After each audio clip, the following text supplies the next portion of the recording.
وسلم على سيدنا ومولانا محمد النبي الكريم الأمين المكين الحنين الرؤوف الرحيم. أما بعد، أعوذ بالله من الشيطان الرجيم. بسم الله الرحمن الرحيم. ألا إن أولياء الله لا خوف عليهم ولا هم يحزنون. صدق الله مولانا العظيم. إن الله وملائكته يصلون على النبي يا أيها الذين آمنوا صلوا عليه وسلموا تسليما. اللهم صل وسلم وبارك على نبينا وحبيبنا محمد وآل محمد. الصلاة والسلام عليك يا سيدي يا رسول الله وعلى آلك وأصحابك يا سيدي يا حبيب الله. الصلاة والسلام عليك يا سيدي يا رحمة للعالمين وعلى آلك وأصحابك يا سيدي يا شفيع المذنبين يا خاتم النبيين. اللہ جل مجدہ کے فضل و کرم اور کریم آقا صلی اللہ علیہ وآلہ وسلم کے دارین مبارکہ کے تصدق سے بحمدہ تعالی جمعۃ المبارک کے اس عظیم بابرکت دن اللہ رب العزت کے حضور اس کے گھر میں اس کا اور اس کے پیارے حبیب صلی اللہ علیہ وآلہ وسلم کا ذکر کرنے کے لیے موجود ہیں. اللہ رب العزت نے خاص اپنی بارگاہ سے کرم فرمایا کہ ہم ہر جمعۃ مبارک میں یہاں پر جمع ہوتے ہیں اللہ رب العزت کے گھر میں، اور یہ اللہ رب العزت کی ہی توفیق ہے. یہ مالک الملک کا اپنا کرم ہے کہ اس نے ہمیں اس مقصد کے لیے چنا کہ ہم یہاں پر جمع اس کا ذکر کریں اور اس کے پیارے حبیب صلی اللہ علیہ وآلہ وسلم کا ذکر کریں. آج کی ہماری نشست کا موضوع وہ اس ماہ مبارکہ کی مناسبت سے ہے. یقیناً آپ سب لوگ جانتے ہیں کہ یہ مہینہ اس کو نسبت ہے حضور سیدنا غوث الثقلین غوث اعظم شیخ عبد القادر محی الدین جیلانی رضی اللہ تعالیٰ عنہ سے، جو سید الاولیاء ہے، جن کو اللہ رب العزت نے اس خاص شان کے ساتھ ظاہر فرمایا، پیدا فرمایا اور ان کو یہ شان عطا کی کہ اللہ رب العزت نے انہیں اولیاء کا امام، پیشوا اور سردار بنایا. یہاں ایک بات عرض کرتا چلوں کہ یہ جو مقام و مرتبہ کسی کو ملتا ہے اس کے دو پہلو ہیں. ایک تو وہ ہستی اور شخصیت اللہ رب العزت کی طرف سے چنی ہوئی ہوتی ہے. یہ خاص سلیکٹڈ لوگ ہوتے ہیں. یعنی اس میں اگر ہم اس بحث اور مباحثہ میں پڑھیں اور اس کو ڈھونڈنے اور تلاش کرنے کی کوشش کریں کہ یہ کیسے ممکن ہے، ایسا کیوں ہے، یا ایسا کیسے ہوتا ہے، تو یاد رکھیے کہ یہ بیسیکلی اللہ رب العزت کا جو نظام ہے، اس کا سسٹم ہے، جس کو قرآن مجید میں خود اللہ رب العزت نے فرمایا ہے کہ وَاللَّهُ يَخْتَصُّ بِرَحْمَتِهِ مَن يَشَاءُ. یہ اللہ رب العزت کی ذات ہے جو اپنی رحمت سے خاص فرماتی ہے.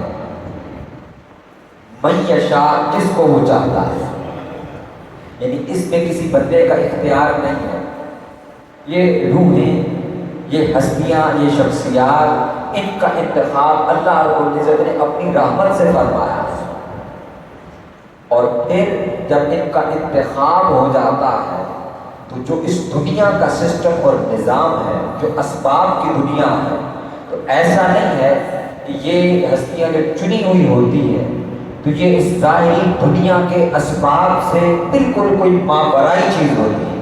ایسا بھی نہیں ہے، بلکہ ان کی زندگیوں کو جب ہم دیکھتے ہیں تو یہ پھر اسی طرح محنت، مجاہدہ، ریاضت اور حصول علم اس درجے کا کر دیتے ہیں کہ ان کے دور میں، ان کے زمانے میں پھر کوئی ہستی اور شخصیت وہ اس درجے پر نہیں پہنچتی ہے. وہ محنت اور ریاضت اور مجاہدہ بھی اتنا ہی کرتے ہیں کہ اس کو جسٹیفائی کریں کہ جو مقام و مرتبہ اللہ رب العزت نے ان کو عطا فرمایا ہے۔ اس کی ایک مثال میں عرض کر دیتا ہوں۔ آقا صلی اللہ علیہ وسلم نے اپنے دونوں شہزادوں کو سیدنا امام حسن امام حسین علیہ السلام کو فرمایا کہ یہ دونوں شہزادے سیدہ شباب اہل الجنہ ہیں، یہ جنتی نوجوانوں کے سردار ہیں۔ اب یہ مقام و مرتبہ ان کو اللہ رب العزت نے اپنی رحمت سے اور آقا صلی اللہ علیہ وسلم کی بارگاہ سے انہیں نصیب ہوا۔ تو کوئی یہ سوال کرنے کے لیے تو آقا صلی اللہ علیہ وسلم کی اولاد تھے، حضور کے بیٹے ہیں، تو ان کو یہ مقام و مرتبہ مل گیا۔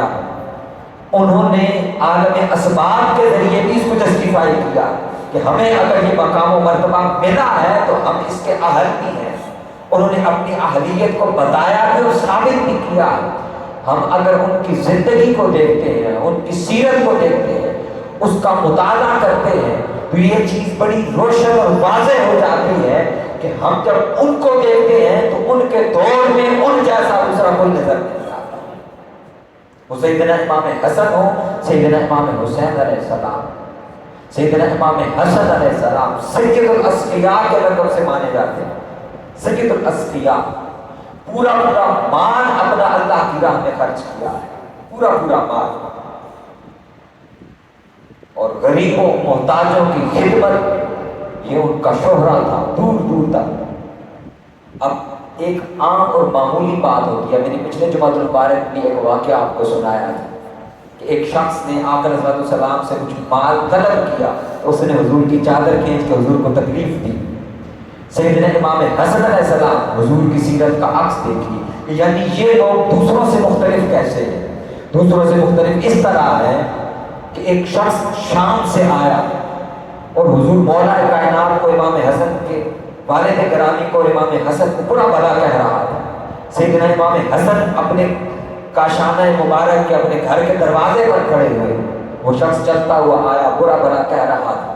جب وہ قریب آیا تو آپ نے اپنے غلام کو حکم دیا کہ یہ جو شخص آیا ہے اس کی حاجت پورا کرو۔ وہ تشریح بھر کر لے آیا، آپ نے فرمایا جتنا مال گھر میں موجود ہے اس کو عطا فرما دو۔ وہ حیران ہو گیا۔ آپ نے فرمایا اے شخص، لگتا ہے تو ہمیں جانتا نہیں اور پہچانتا نہیں ہے، اگر ہمیں جانتا ہوتا تو ہمارے بارے میں یہ باتیں نہ کہتا، یہ بکواس نہ کرتا جو تو کہہ رہا ہے۔ اور جب آپ نے مال عطا فرمایا وہ دم بخود رہ گئے، وہ حیران ہو گیا۔ اس نے کہا کہ ہم نے تو آپ کے بارے میں یہ نہیں سنا۔ آپ نے فرمایا میں نے تمہیں پہلے کہا تھا تو ہمیں جانتا ہی نہیں۔ یہ کردار آپ تصور کر سکتے ہیں کسی ہستی کے اندر، کسی شخصیت کے اندر، کہ جس کو کوئی برا بھلا کہہ رہا ہو، گالیاں دے رہا ہو، وہ ان کو نواز رہے ہو۔ پھر اسی طرح امام علی مقام امام حسین علیہ السلام ہے، ہم ان کو دیکھتے ہیں تو آپ دیکھیے کہ کتنا مقام رضا پر، اور مقام رضا بھی ہے جہاں پر نیچے رہ جاتا ہے۔ ہمارے اساتذہ فرماتے ہیں کہ امام علی مقام نے جو منظر پیش کیا ہے، مقام رضا بھی اس سے نیچے رہ جاتا ہے، وہ بھی اس سے نیچے رہ جاتا ہے۔ مقام رضا یہ ہے کہ بندہ اللہ کی رضا میں راضی رہتا ہے اور جو وہ چاہتا ہے وہ کہتا ہے وہ ہو جاتا ہے۔ لیکن یہاں امام علی مقام نے اپنی رضا کو اللہ کی رضا میں ہر اعتبار سے فنا کر دیا، اور آپ نفس راضیۃ مردیہ کے مقام پر فائز ہوئے۔ آپ کی قربانی میں آپ دیکھیں دنیا کے اندر اس کی کوئی مثال نہیں ملتی۔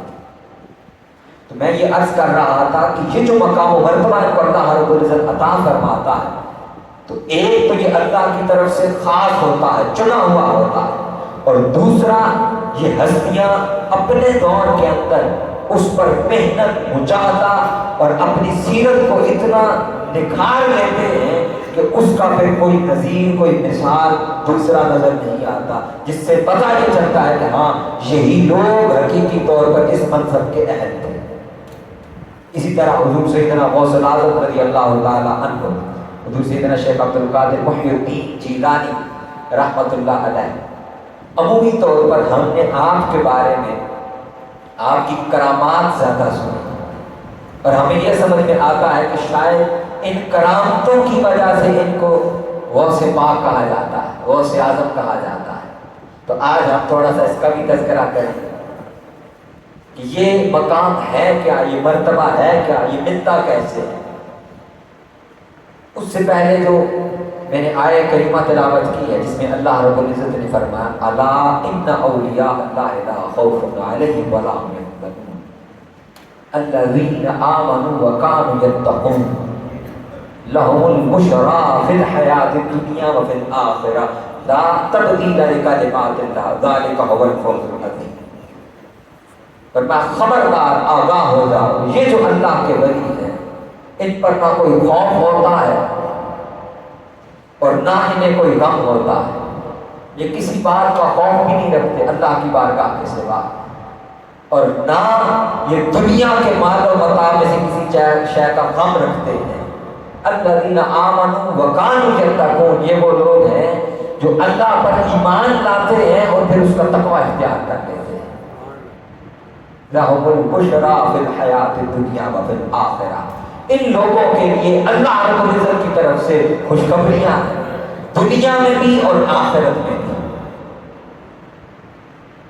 اب آخرت کی خوشخبریاں تو سمجھ میں آتی ہیں ہمیں کہ وہاں پر اللہ رب العزت اپنے دوستوں کو، ان بندوں کو جو نیک اعمال کرنے والے ہیں، جو تقوی اختیار کرنے والے ہیں، اللہ رب العزت اپنے فضل سے، اپنے کرم سے، اپنی رحمت سے نوازتے ہوئے اللہ رب العزت ان کو جنات عطا فرمائے گا، اور جنت میں بڑے بڑے محلات عطا فرمائے گا۔ روز قیامت بھی ان کے لیے بڑے بڑے ممبر لگے ہوئے ہوں گے۔ آقا علیہ السلام کے حدیث مبارکہ حضور نے فرمایا قیامت کے دن کچھ لوگ ایسے ہوں گے کہ ان کے لیے نور کے اور بڑے بڑے موتیوں سے، ہیرے جواہرات سے چڑھے ہوئے ممبر لگائے جائیں گے، اور انبیاء اور شہداء ان کے مقام پر رشک کرتے ہوں گے۔ نہ یہ شہداء میں سے ہوں گے، نہ یہ انبیاء میں سے ہوں گے، یہ اولیاء میں سے ہوں گے۔ اب یہ مقام و مرتبہ تو اللہ رب العزت نے خود اور آقا صلی اللہ علیہ وسلم نے اس کو بیان فرمایا کہ یہ اولیاء کا مقام قیامت کے دن ہونے والا ہے۔ اور پھر حضور نے فرمایا کہ ان کا مقام و مرتبہ اس طرح بھی ہوگا کہ اللہ رب العزت میری امت میں سے، ان اولیاء میں سے 70,000 ایسے ہوں گے جنہیں بے حساب جنت میں داخل فرمائے گا۔ اور پھر صرف ایسا نہیں کہ ان کو بے حساب جنت میں داخل فرمائے گا، فرمایا کہ جب ان کو اللہ رب العزت بے حساب جنت میں داخل فرمائے گا، یہ جنت میں داخل نہیں ہوں گے، یہ دروازے پر رک جائیں گے۔ اللہ رب العزت فرشتوں سے فرمائے گا کہ ان سے پوچھو یہ کیا چاہتے ہیں، کیا جو ہم نے ان سے وعدہ کیا تھا وہ پورا نہیں ہو گیا؟ لَهُمُ الْبُشْرَىٰ فِي الْحَيَاةِ الدُّنْيَا وَفِي الْآخِرَةِ، ہم نے ان کے لیے آخرت کی خوشخبریاں رکھی ہیں، تو اب ان کے لیے جنت کا اعلان ہو گیا، یہ جنت میں جاتے کیوں نہیں ہے؟ اور عرض کریں کہ باری تعالیٰ ہمارے لیے تو تم نے جنت کا فیصلہ فرما دیا ہے، لیکن کچھ لوگ ایسے تھے جو دنیا میں ہمارے دوست تھے، ہمارے ساتھ نسبت اور تعلق رکھتے تھے، ان کے عمل کمزور تھے، وہ پیچھے رہ گئے ہیں، باری تعالیٰ ان کے لیے جہنم کا فیصلہ ہو گیا ہے۔ اللہ رب العزت فرمائے گا پھر تم کیا چاہتے ہو؟ وہ عرض کریں گے باری تعالیٰ ہم یہ چاہتے ہیں کہ ہم دنیا میں جو لوگ ہمارے تعلق میں تھے ہم انہیں بھی اپنے ساتھ لے کر جنت میں داخل ہو جائیں۔ اب ان اولیاء کا مقام و مرتبہ دیکھیں، پھر فرمایا کہ اللہ رب العزت ان کو فرمائے گا کہ جاؤ اور جا کر کے ان بندوں کو جن کا تم ذکر کر رہے ہو انہیں پہچان کر جہنم سے نکال کر جنت میں لے جاؤ۔ یہاں پر میں سلام عرض کرتا ہوں اپنے استاد، اپنے شیخ کو، شیخ الاسلام ڈاکٹر محمد طاہر القادری دامت برکاتہ العالیہ کو۔ آپ فرماتے ہیں کہ اللہ رب العزت نے جب ہر کام فرشتوں کے ذمہ لگایا ہے کہ ان کو جنت میں لے جاؤ، ان کو جہنم میں لے جاؤ، جب ان لوگوں کو جہنم میں بھیجا جا رہا تھا تو وہ فرشتے لے کر کے گئے، اور انہیں جنت میں لے جایا جا رہا تھا تو ان کو بھی پروانہ فرشتوں نے عطا کیا ہے، لیکن اب جب انہیں جہنم سے نکالنے کی باری آئی تو اللہ رب العزت نے فرشتوں کو حکم نہیں دیا کہ جا کر کے جن کا یہ ذکر کر رہے ہیں ان کو نکال کر کے لے آؤ، بلکہ اولیاء سے کہا کہ تم انہیں پہچان کر نکال کر لے آؤ۔ فرمایا یہ اس لیے کیا کہ اگر انہیں جہنم سے فرشتے نکال دے، وہ لوگ گمان کرتے کہ شاید ہمارا وقت پورا ہو گیا ہے، ہمارے اعمال جن کی سزا تھی وہ پورے ہو گئے ہیں، اب ہمارے نیک اعمال کی وجہ سے ہمیں جنت لے جایا جا رہا ہے۔ ورنہ ان کے اس گمان کو ختم کرنے کے لیے اور ساری دنیا کو یہ بتانے کے لیے کہ اولیاء کا مقام و مرتبہ کیا ہے، اللہ رب العزت نے ان اولیاء کو حکم دیا تو وہ خود جاؤ تاکہ انہیں خبر ہو ہم کسی اور وجہ سے جہنم سے نہیں نکالے جا رہے، ہمیں نکالنے والے یہ اولیاء ہیں جن کے ساتھ دنیا میں ہم بیٹھا کرتے ہیں، جن کی سنگت میں معیت میں دنیا میں ہم رہتے تھے، ان کی سنگت اور معیت ہمیں آج قیامت کے دن بھی کام آ رہی ہے، اور وہ ہمیں جہنم سے وہ نکال کر کے لے کر کے جا رہے ہیں، اور دوسروں کو بھی میسج پہنچ جائے۔ وہ جو اولیاء کو جانتے نہیں، جو مانتے نہیں، جو ان کی معیت میں نہیں بیٹھے، جو ان کی سنگت اور صحبت میں نہیں رہے، جو اللہ کے ولیوں کی احانت کرتے رہے، جو ان کی شان میں تنقید کرتے رہے، ان کا انکار کرتے رہے، وہ حسرت سے دیکھتے ہوں گے کاش کہ دنیا میں ہم بھی کسی کے ساتھ جڑ گئے ہوتے، تو آج اگر عمل کم اور کمزور تھے تو اللہ کسی کی سنگت کی وجہ سے ہمیں بھی جہنم سے نکال کے جنت میں لے جائے۔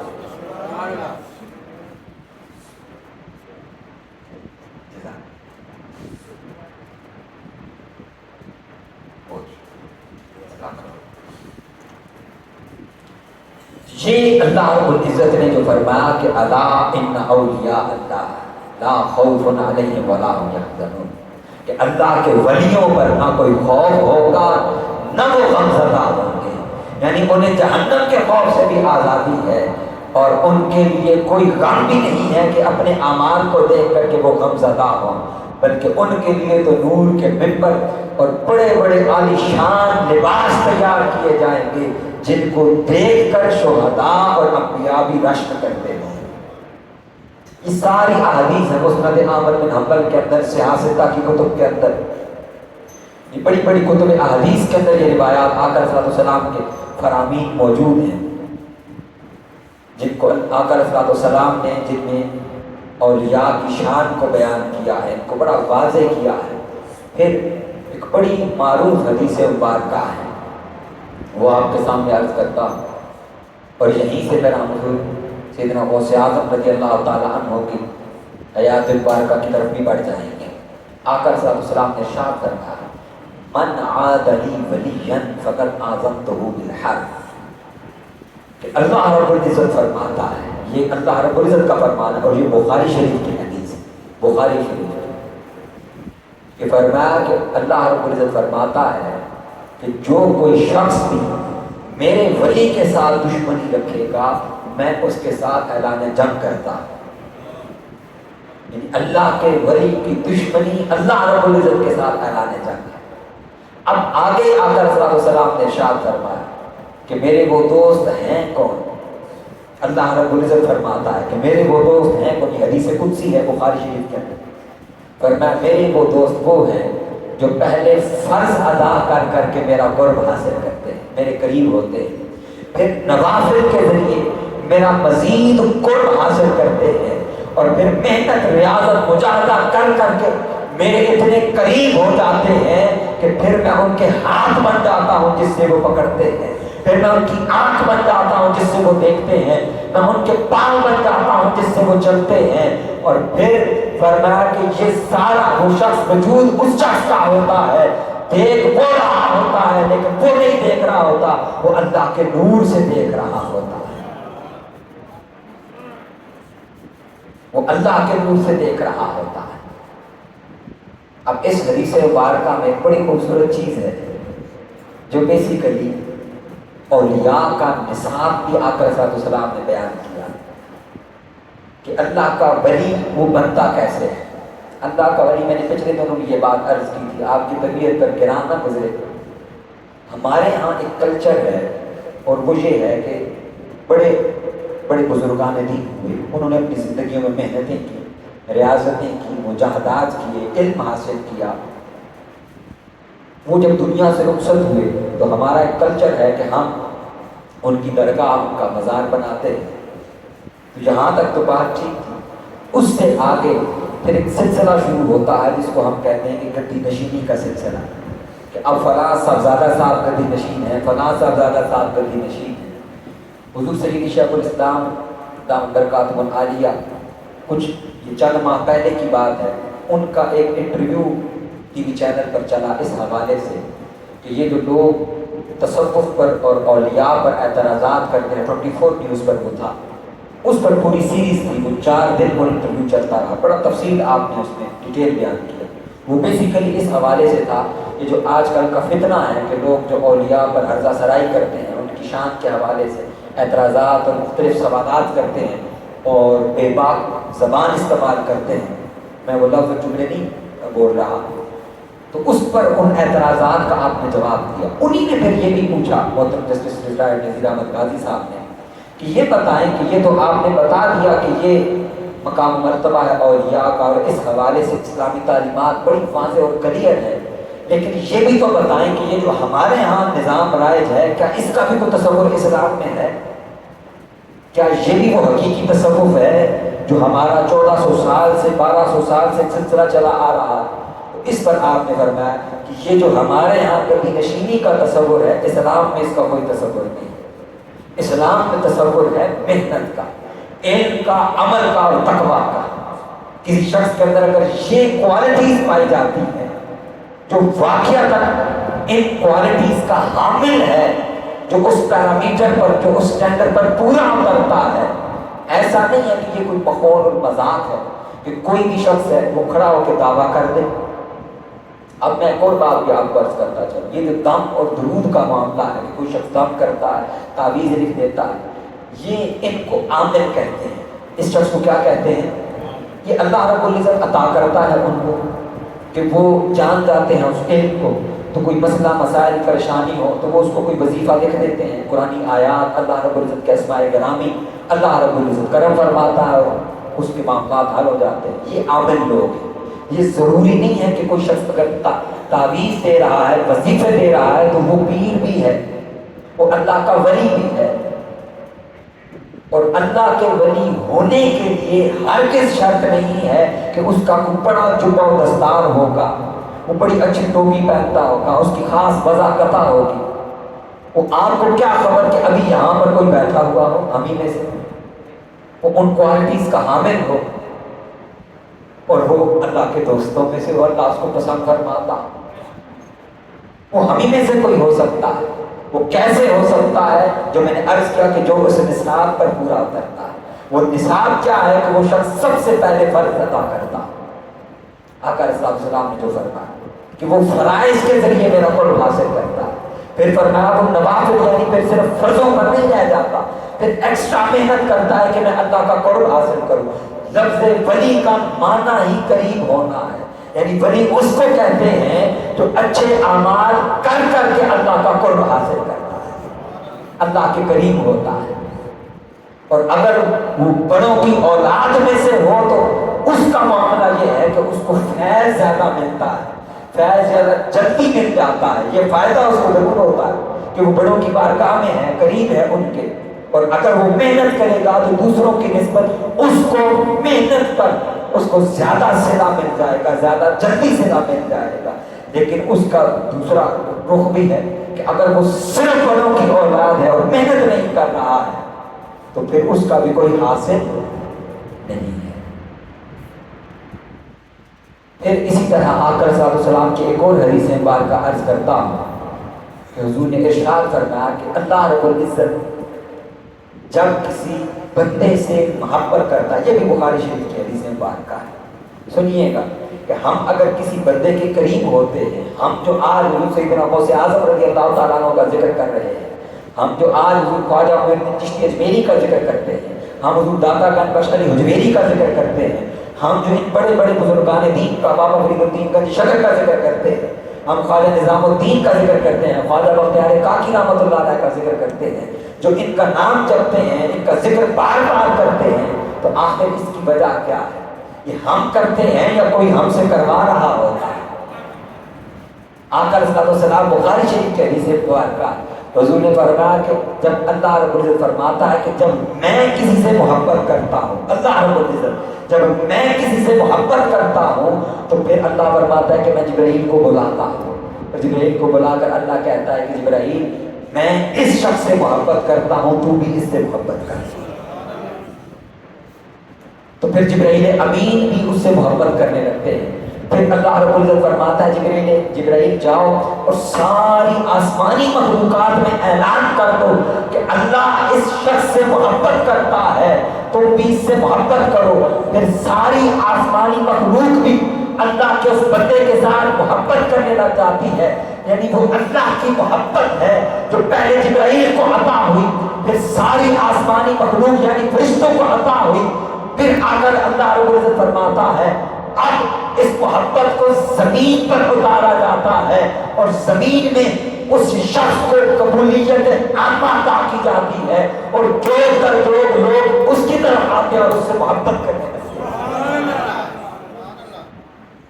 تو گویا یہ محبت جو ہم کسی اللہ کے ولی سے کرتے ہیں، ایک تو یہ کہ یہ ہر کسی کو نصیب نہیں ہوتی، یہ دل چنے ہوئے ہوتے ہیں جو اللہ کے اولیاء کے ساتھ محبت کرتے ہیں، وہ اس لیے چنے ہوئے ہوتے ہیں کہ یہ محبت ہم نہیں کر رہے، یہ اللہ کر رہا ہے، جو اللہ نے اپنی محبت کا حصہ ساری مخلوقات کو عطا فرمایا اور تقسیم فرمایا۔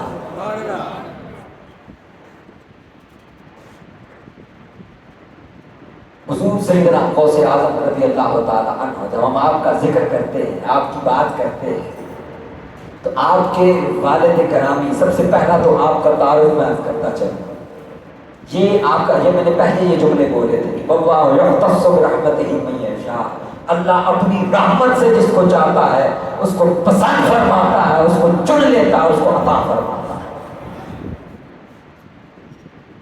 اور پھر اگر وہ ہستی آقا صلی اللہ علیہ وسلم کے اپنی فیملی حضور کے خاندان میں سے ہو تو اس کی کیا ہی بات ہے۔ یہ بات آپ ذہن میں بٹھا لیں، بالکل کلیئر کر لیں کہ جو ہمارے ہاں ایک عجیب و غریب سی ایک فضا پیدا بھی کی جا رہی ہے اور پیدا کر بھی دی گئی ہے۔ ہم عجیب لوگ ہیں، میں کل اس بارے میں ابتدائی میں سوچ رہا تھا کہ ہم آقا صلی اللہ علیہ وسلم کی ذات کے ساتھ محبت کا دعویٰ کرتے ہیں یا نہیں کرتے؟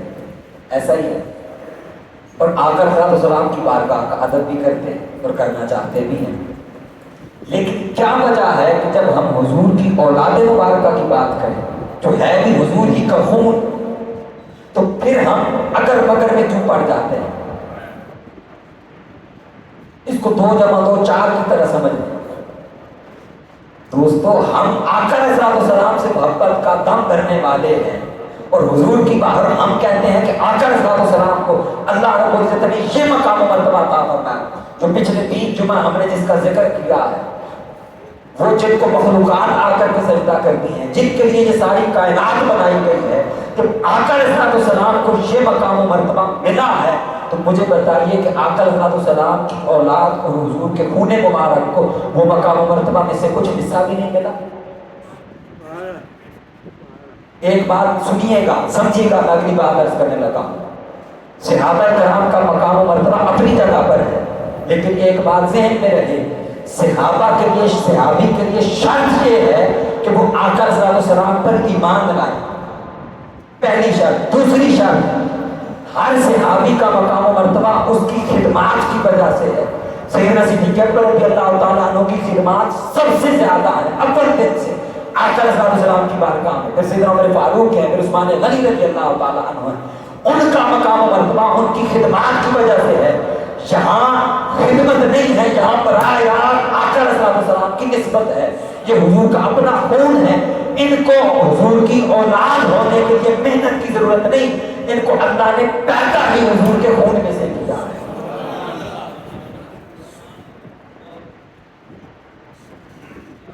وہ جو محنت جن کے لیے شرط ہے، ایمان لانا شرط ہے، ہم کہیں وہ تو بہت بڑے ہیں، اور جن جو پیدا ہی شان کے ساتھ ہوئے ہیں وہاں ہم اگر مگر ان سوالات میں گم ہو جاتے ہیں۔ یعنی آپ خود تصور کریں کہ یہ کوئی بات ہے کرنے والی، کہ ایک آقا صلی اللہ علیہ وسلم کا اپنا گھر ہے، حضور کا اپنا خون ہے، حضور کا اپنی اولاد ہے، حضور کا اپنا جسم مبارک ہے، کوئی کائنات کی شے اس کی برابری نہیں کر سکتی، اس کی شان کو، اس کے فضائل کو، اس کے مقام و مرتبہ کو نہیں پہنچ سکتی۔ تو ہم عجیب و غریبی چکر میں پڑے ہوئے ہیں۔ آ کر سیدنا صدیق اکبر رضی اللہ تعالیٰ عنہ آپ کے حدیث مبارکہ کر کے میں حضور غوث پاک کی طرف آ رہا ہوں۔ بخاری شریف کی روایت، آپ فرماتے ہیں لوگوں حضور کی اہل بیت میں حضور کو دیکھا کرو اور حضور کی محبت کو حضور کے اہل بیت میں تلاش کیا کرو۔ وہ دن رات صحابہ کرام اس چکر میں ہوں کہ کبھی حضور کا ذکر کرنا ہے تو دونوں شہزادوں کو بلا کر لے آئے، ان کو کھڑا کر کے آقا صلی اللہ علیہ وسلم کا دیدار کرنا شروع کر دیں۔ وہ ان کا ادب سیدنا امام علی مقام امام حسن یا امام حسین علیہ السلام، سیدنا عمر فاروق نے مال غنیمت تقسیم فرمایا۔ مال غنیمت خلیفۃ المسلمین ہے، اور مال غنیمت تقسیم فرماتے ہوئے سب کو برابر حصہ دیا، جس کو جو طے تھا حصہ وہ تک حصہ تقسیم فرمایا۔ لیکن جب شہزادگان کی باری آئی تو امام حسن اور امام حسین کو باقیوں سے دگنا عطا فرمایا۔ سیدنا عمر فاروق کے بیٹے تھے، انہوں نے اعتراض کر دیا، یہ ہماری تعلیم ہے۔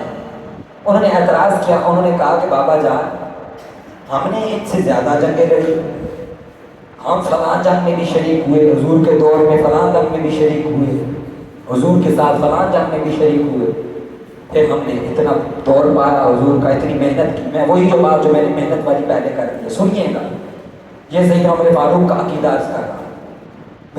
حضرت عبداللہ بن عمر رضی اللہ تعالیٰ اپنی محنت بتا رہے ہیں کہ ہم نے حضور کے ساتھ احد میں بھی شریک ہوئے، بدر میں بھی شریک ہوئے، خندق میں بھی شریک ہوئے، خیبر میں بھی شریک ہوئے، تو ہم نے تو اتنی محنت کی، اتنی مار کھائی، جنگ میں شریک ہوئے ہیں، زخمی ہوئے ہیں، اپنا جان مال قربان کیا، ہماری اتنی خدمت ہے، اور آپ جو شہزادے ہیں سیدنا امام حسن امام حسین علیہ السلام، یہ تو بچے تھے اس وقت، شہزادے تھے، چھوٹے تھے حضور کے دور میں، لیکن آپ نے ان کو باقیوں سے زیادہ عطا فرمایا، اس کی کیا وجہ ہے؟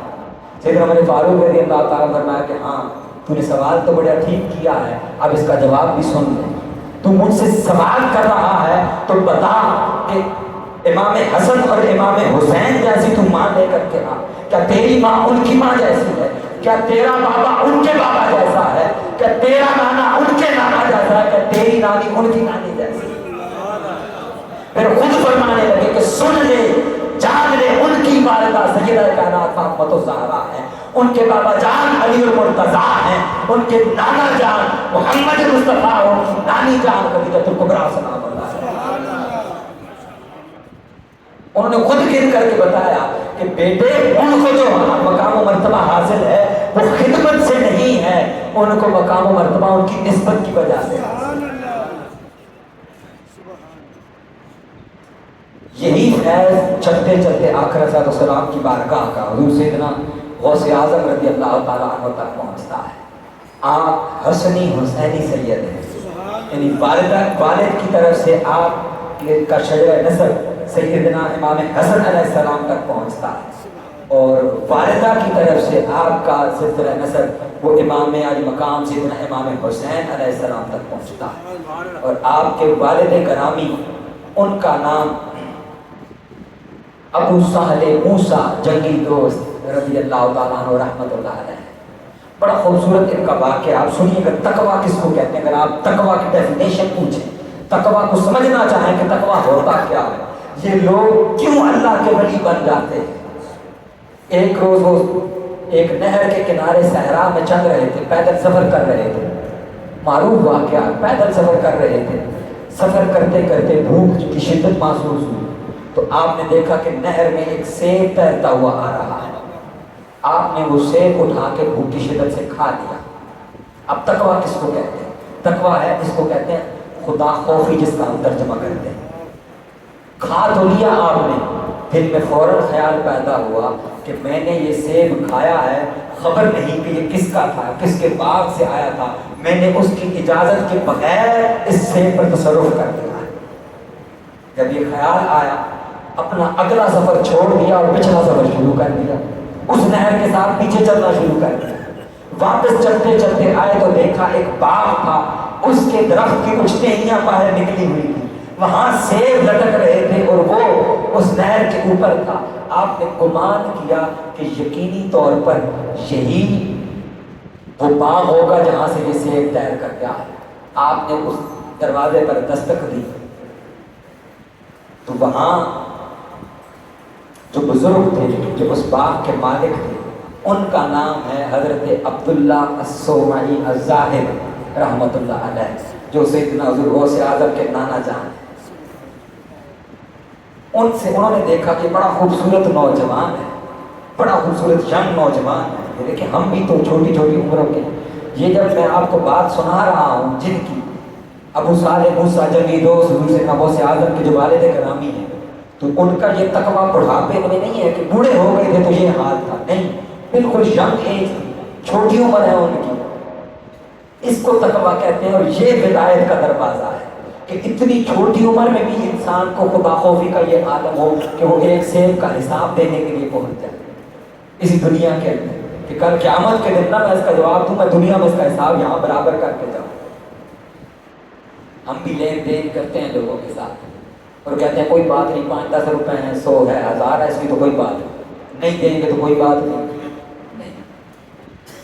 یہ جب کل قیامت کے دن جائیں گے تو وہاں پر, اور جب وہاں اعمال تل رہے ہوں گے تو وہاں افراتفری کا عالم ہوگا, افراتفری کا. آپ یہ سمجھ لیں کہ جیسے شدید وہاں پر مہنگائی ہوگی اور تھوڑے سے پیسے ہیں اور آپ نے روٹی لے کر کے آنی ہے تو دوسری اپنے کھانے کے لیے, زندہ رہنے کے لیے, تو آپ دھیان کریں گے کہ مجھے کہاں سے بچت ملتی ہے.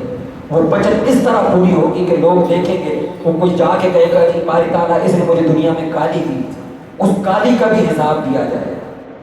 کوئی کہے گا باری تعالیٰ نے مجھے مکہ مارا تھا نہ حق, اس نے مجھے برا بھلا کہا تھا نہ حق, اس نے میرے پیسے کھائے تھے, اس نے میری زمین پہ قبضہ کیا تھا. وہ سارا حساب اس دن وہاں قیامت کے دن پورا ہونے والا. اگر اس شخص کے پلڑے میں نیکیاں ہوں گی تو دعویٰ کرنے والے کو نیکیاں دی جائیں گی. وہاں پہ پیسوں کا لین دین ہے کہ آپ کہیں گے جی 1000 روپے وہاں نکال کے دے دیں گے, نہیں, وہ حساب 1000 کا یہاں پورا کر کے جائیں. وہاں نہیں ہونے والا, وہاں نیکیاں دینی پڑ جائیں گی. وہ کہیں گے اس کی نیکیاں اٹھا کے دے دو, اور اگر اس کے پلڑے میں نیکیاں نہ ہوئی, اگلی بات سنیے, اس کے پلڑے میں, دینے والے کے پلڑے میں نیکیاں نہ ہوئی, اس کے گناہ اٹھا کے اس کے کھاتے میں ڈال دیا جائے. آپ بتائیں یہ کیا یہ سودا ٹھیک ہے جو ہم یہاں کریں؟ یہ تھوڑا بہت لین دین میں اگر معاملہ ہو تو کوشش کریں کہ ہماری طرف کسی کا کچھ نہ آتا, ایکسٹرا اوپر پے کر دیں, دے دیں, تاکہ اس کا حساب وہاں نہ دینا پڑے قیامت کے. تو وہ جب پہنچے حضرت عبداللہ صومعی کے پاس, حضور سیدنا غوث اعظم کے والد گرامی, تو انہوں نے دیکھا کہ یہ نوجوان, اور وہ خود بہت بڑے اللہ کے ولی, انہوں نے کہا یہ کون ہے جس کو اس عمر میں یہ فکر لاحق ہے کہ میں ایک سیب کا بھی حساب واپس کرنے کے لیے جاؤں. انہوں نے کہا نہیں بھائی, ہم یہ تمہیں ایک سیب ہے, اس کی قیمت تمہیں ادا کرنی پڑے گی. انہوں نے کہا اس کی قیمت کیا ہے؟ اس کی قیمت یہ ہے کہ یہاں پر ہمارے باغ میں نوکری کرو. یہاں پہ دراصل وہ اس لیے چاہتے تھے کہ یہ نیک سالے نوجوان ہے, اس کو اپنے پاس رکھ لوں, اس کی تربیت کروں, یہ میری صحبت میں رہے, میری سنگت میں, رفاقت میں رہے, میری تربیت میں رہے گا. تو جس کے اندر اللہ نے یہ داعیہ پیدا کیا ہے نیکی کا, تو میں اس کے اندر مزید نکھار پیدا کرتا چلا جاؤں. وہ 10 یا 12 سال وہاں پر نوکری کی. آپ حساب کریں ایک سیب کی قیمت کتنے برس ادا کر رہے ہیں؟ 10 سال. تصور کر سکتے ہیں آپ آج کے دور کہ کوئی ہمیں کہے کہ جی 1000 آپ نے دینا ہے, تو اس کا حل یہ ہے کہ 10 سال ہمارے ہاں نوکری کریں. 10 سال نوکری کی. جب کر چکے انہوں نے کہا جی اب میرا وقت پورا ہو گیا, میں نے جو حق ادا کرنا تھا وہ پورا ہو گیا. آپ نے کہا ابھی بھی پورا نہیں. انہوں نے کہا جی حکم کریں. انہوں نے کہا اب یہ ہے کہ تمہیں میری بیٹی کے ساتھ نکاح کرنا پڑے. انہوں نے کہا جی آپ کی کون سی بیٹی؟ انہوں نے کہا تمہیں نہیں معلوم؟ انہوں نے کہا مجھے کیا خبر ہے. انہوں نے کہا میں 10 سال یہاں رہا ہوں, میں نے آنکھ اٹھا کر آپ کے گھر کی طرف نہیں دیکھا, مجھے آپ کے سوا خبر نہیں ہے کہ اس گھر میں کوئی دوسرا فرد نہیں رہتا. یہ ہے تقویٰ کا مقام. جس سے اولاد حضور سیدنا شیخ عبد القادر محی الدین جیلانی حضور سیدنا غوث اعظم پیدا ہوئے۔ انہوں نے کہا میں نے 10 سال نہیں دیکھا سر اٹھا کر۔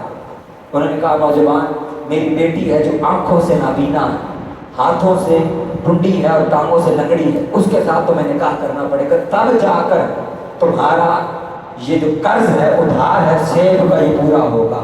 انہوں نے حامی بھری، حامی بھری، نکاح ہوا۔ تو انہوں نے جب دیکھا اس خاتون کو بھی، یہ تو بڑی خوبصورت خاتون ہے، اور ان کا نام ہے سیدہ ام الخیر امۃ الجبار فاطمہ رضی اللہ تعالی عنہ۔ یہ حضور سیدنا غوث اعظم رضی اللہ تعالیٰ عنہ کی والدہ ہے۔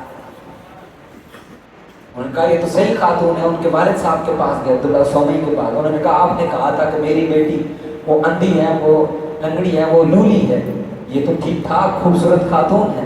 انہوں نے کہا بیٹے اندھی اس لیے ہے کہ اس نے اس جوانی کے عمر تک کسی غیر مرد کو نہیں دیکھا، لولی اس لیے ہے کہ اس کے ہاتھ نے آج تک کوئی گناہ کا کام نہیں کیا، اور لنگڑی اس لیے ہے کہ اس کے قدم آج کے دن تک کبھی اس گھر کی دہلیز سے باہر ہی نہیں گئے۔ یہ ہے حضور سیدنا غوث اعظم رضی اللہ تعالیٰ عنہ کے والد ہیں۔ اور پھر ان کا سلسلہ نسب حضرت ابو صالح موسیٰ جنگی دوست کے والد ہیں حضرت ابو عبداللہ، ان کے والد ہیں یحییٰ الزاہد، ان کے والدہ ہیں والد ہیں حضرت محمد، ان کے والد سید حضرت داؤد، ان کے والد حضرت موسیٰ ثانی، ان کے والد ہیں عبداللہ ثانی، پھر ان کے والد حضرت موسیٰ الجون، اور ان کے والد حضرت عبداللہ محض، اور حضرت عبداللہ محض کے والد ہیں حضرت حسن المثنی، اور وہ بیٹے اور شہزادے ہیں سیدنا امام حسن علیہ السلام۔ اور دوسری طرف سیدنا امام حسین علیہ السلام، امام زین العابدین، امام محمد باقر، امام جعفر الصادق، امام موسیٰ کاظم، امام علی رضا، ان کے شہزادے ہیں حضرت ابو علاء الدین محمد الجواد، ان کے بیٹے ہیں سیدنا حضرت ابو کمال الدین عیسیٰ رومی، ان کے بیٹے حضرت ابو العطا عبداللہ، ان کے بیٹے سیدنا ابو محمود محمد طاہر، اور ان کے بیٹے ہیں حضرت محمد، اور ان کے بیٹے عبداللہ الصومی الزاہد، ان کی بیٹی ہیں سیدہ ام الخیر امۃ الجبار فاطمہ رضی اللہ تعالیٰ عنہ۔ اور سیدنا امام محمد مہدی علیہ السلام جو آقا علیہ السلام کی اولاد میں سے آنے والے ہیں، وہ بھی اپنے دور کے غوث اعظم ہوں گے۔ ان کا سلسلہ نسب بھی یہی ہوگا کہ وہ والدہ کی طرف سے حسینی ہوں گے، والد کی طرف سے وہ بھی حسنی ہوں گے۔ دنیا کا آغاز آقا علیہ السلام کے نور سے ہے، دنیا کا عروج حضور کی اولاد سے ہے، اور دنیا کا اختتام بھی آقا علیہ السلام کے خون اور حضور کی اولاد پر ہے۔ یہ ہے آقا، یہ ہر چیز کو حضور کے ساتھ جوڑ کر کے دیکھیں، اس کا مقام و مرتبہ کہ یہ آقا علیہ السلام کے کس طرح قریب ہے، کتنی جڑی ہوئی ہے حضور سے۔ جو ہستی، جو شے، جو ذات حضور سے جتنا جڑی ہوئی ہے، اس کا مقام و مرتبہ اتنا ہی بلند و بالا کائنات کے اندر۔ پھر حضور سیدنا غوث اعظم رضی اللہ تعالیٰ عنہ، آپ کی تعلیم اور آپ کا مجاہدہ اور آپ کی تعلیمات کا ذکر انشاءاللہ ہم اگلی نشست میں کریں گے کہ آپ نے تعلیم کتنی حاصل کی، پھر تعلیم دی کتنی، کتنا عرصہ پڑھایا، اور کیسے آپ اس مقام و مرتبہ غوثیت پر پہنچے۔ اس کا ذکر انشاءاللہ اگلے جمعہ المبارک میں کریں گے۔ اللہ رب العزت کی بارگاہ میں دعا ہے وہ ہمیں ان اولیاء کا صحیح فیض حاصل کرنے کی توفیق عطا فرمائے۔ وما علیہ